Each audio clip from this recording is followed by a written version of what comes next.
Bonjour à tous et bienvenue dans ce premier tutoriel de la longue série que nous avons entrepris aujourd'hui sur la configuration des routeurs MikroTik. Le modèle que nous avons ici est un RB951. Dans toute notre série, nous configurerons plusieurs modèles.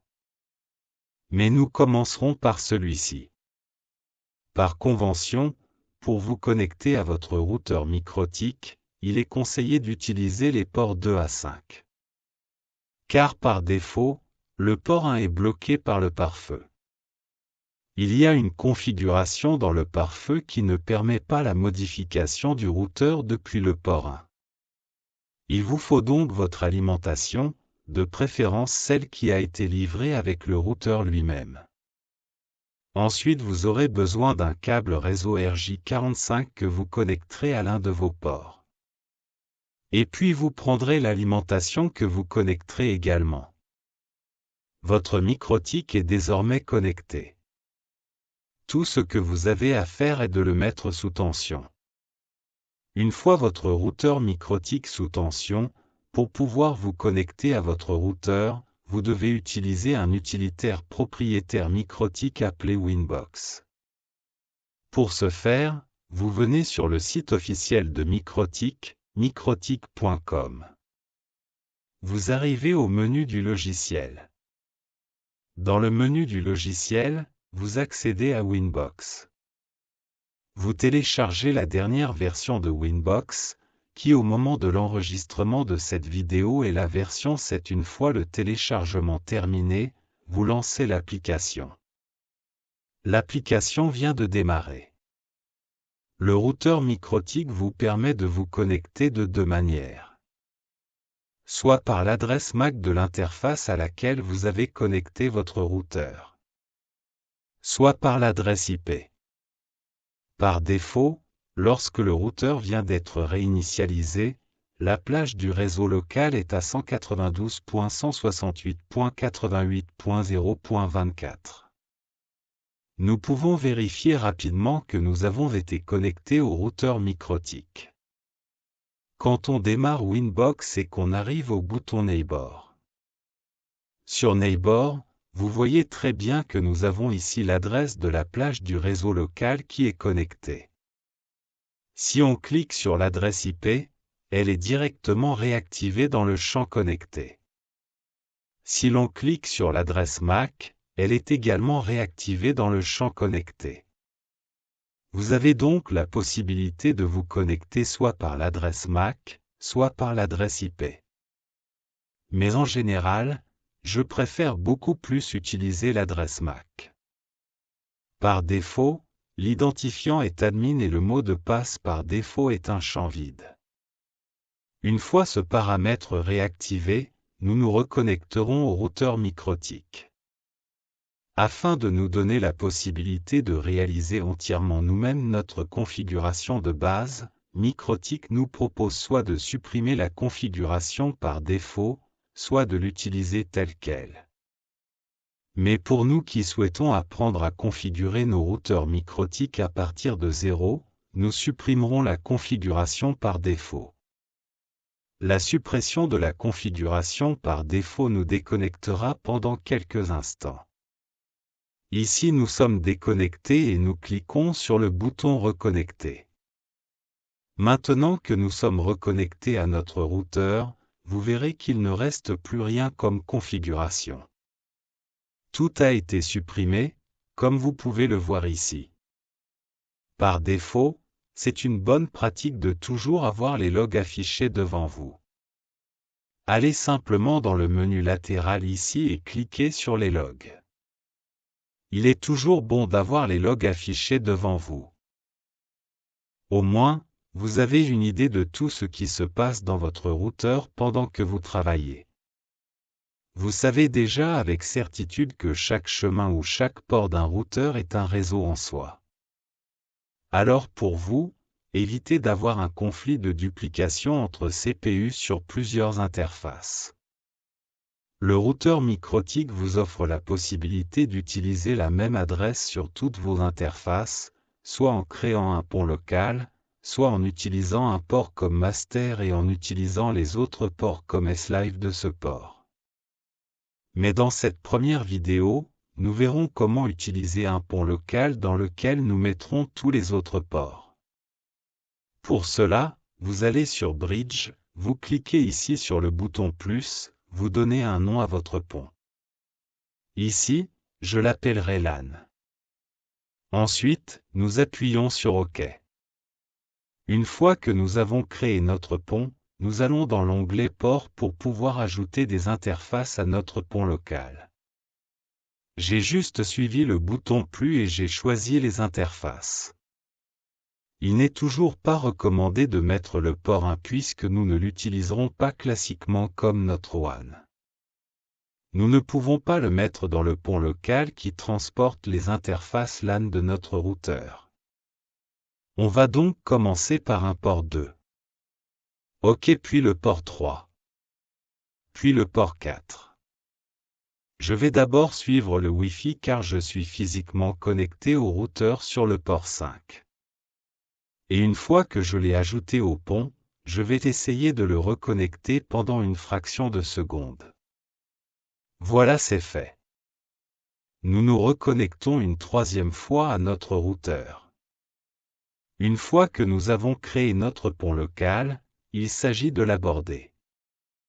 C'est-à-dire l'adresse qui sera la passerelle vers notre réseau local.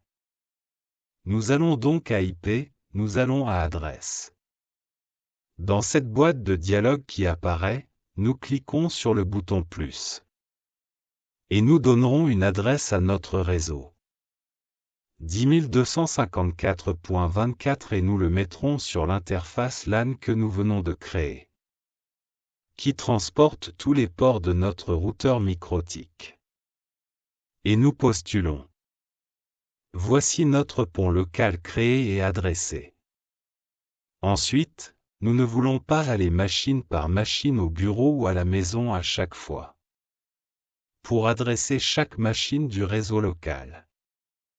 Ce que nous allons faire, nous allons créer un DHCP qui distribuera automatiquement les adresses. Au fur et à mesure que les gens se connecteront. Pour cela, nous avons un ensemble d'étapes à suivre. Nous passons d'abord à la propriété intellectuelle.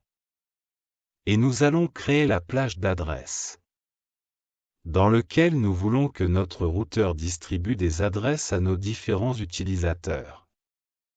Nous passons donc d'abord à la propriété intellectuelle. Et on clique sur le bouton plus. Et nous l'appellerons plage locale DHCP. Et nous définirons ici la plage en question. Désormais, si vous disposez de serveurs ou d'équipements qui doivent envoyer des adresses IP sur votre réseau local, il est temps de les exclure de la plage DHCP. On va donc commencer ici à 2 et de 2 à 2,5 par exemple. Ainsi, tous les équipements qui doivent avoir une adresse IP dans notre réseau local. Nous leur donnerons une adresse supérieure à 200. Et cela ne posera aucun problème. Il continuera à fonctionner normalement. Car en réalité tout sera toujours sur la même plage. Une barre oblique 24. L'étape suivante consiste à créer le DHCP en question. On passe donc à IP et on revient au serveur DHCP. Je vais cliquer sur le bouton plus. J'appellerai mon serveur DHCP local. Je choisirai l'interface sur laquelle je souhaite qu'il soit utilisé et distribué. Ensuite, je choisirai la plage sur laquelle je souhaite qu'il diffuse ses adresses. Ensuite, je veux m'assurer que mon serveur propose toujours une offre de service DHCP. J'aimerais également que la table ARP contienne des entrées pour toutes les adresses qui seront distribuées dans ce DHCP. Et à partir de là, nous cliquerons sur OK.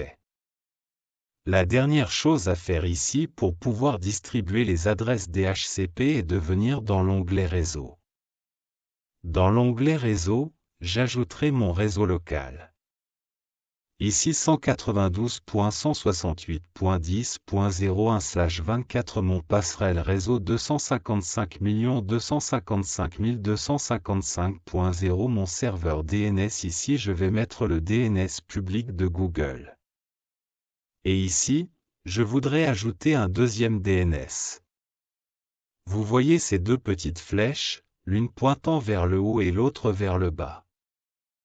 Si je clique sur celui pointant vers le bas, j'ai un nouveau champ qui me permet de remplir un deuxième serveur DNS. Pour l'instant, les autres paramètres ne nous intéressent pas. C'est tout ce dont vous avez besoin pour créer un DHCP local. Notre serveur DHCP est ainsi créé. Nous allons rapidement vérifier que l'on peut déjà prendre une adresse dans ce serveur DHCP. Pour ce faire, nous allons vérifier la configuration de notre interface. On arrive au détail et on voit que nous avons le 192.178.10.200 qui est la dernière adresse de notre DHCP. Notre passerelle 10254 notre serveur DNS, le serveur public de Google puis le deuxième serveur public de Google. Alors si on s'amuse à lancer un ping sur notre passerelle, vous voyez que nous avons effectivement une connectivité avec notre routeur MikroTik. Nous allons arrêter cette première vidéo ici. Nous aurons vu comment alimenter notre routeur MikroTik. Les ports qu'il lui est conseillé d'utiliser pour se connecter au routeur. Le port 1 qu'il est conseillé de réserver pour le WAN. Comment se connecter à notre routeur MikroTik en utilisant Winbox? Soit via l'adresse MAC, soit via l'adresse IP. Comment supprimer la configuration par défaut? Comment rendre toutes nos interfaces présentes comme une seule en créant un pont local? Nous avons vu comment créer un serveur DHCP local en définissant la plage, le serveur lui-même et le réseau avec ses serveurs DNS. Dans une prochaine vidéo, nous verrons comment créer notre interface WAN. Comment allons-nous y remédier et ainsi donner Internet à nos utilisateurs depuis notre réseau local?